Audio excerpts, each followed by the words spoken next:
আজকে একটা মজার ঘটনা আপনাদের সাথে শেয়ার করতেছি। আমরা তো বাংলাদেশে, আমরা তো সিটিং বাটপার, ঠিক না? তো এরকম একজনে আজকে আমার সাথে কাজের জন্য আছে। ওর বাড়ি হলো সুরিয়া, মানে ইজিপ্ট, মিশরের, ঠিক আছে?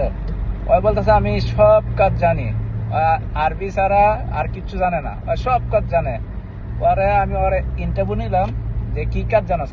আমি প্লাম্বিং পারি, টাইলসের কাজ পারি, রঙের কাজ পারি, ইলেকট্রিক পারি। আমি কি ঠিক আছে, ইলেকট্রিক আমার কাজ আছে, তুই আয়। এখন আমার সামনে আইসা কথা বললো। পরে আর আমি প্র্যাকটিক্যালি একটা ভিডিও দেখালাম আমার, যে আমরা এই ইলেকট্রিকের এই কাজগুলো করি।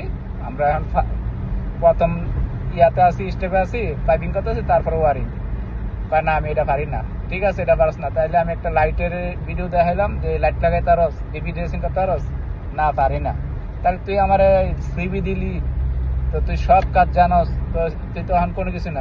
আমি এসি মেনটেন্স পারি। আমি কি আমার এসির কাজ নাই?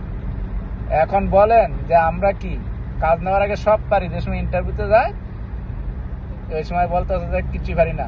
পরে আমি আরেকটা সুযোগ দিলাম যে তুই আমার এনে 1 মাস 2 মাস হেল্পারি কর, তোর বেতন 1400 দিমু, প্লাস রুম দিমু, প্লাস ওভার টাইম। যদি 2 মাসের ভিতরে তুই কাজ পারস, তাহলে তোর বেতন আরো বাড়াবো। ওইটাও রাজি না, আমার বেতন কম। তাহলে ঠিক আছে, তোর হেল্পারের আর কত বেতন দিমু, এভাবে বললে আরে না করে দিছি।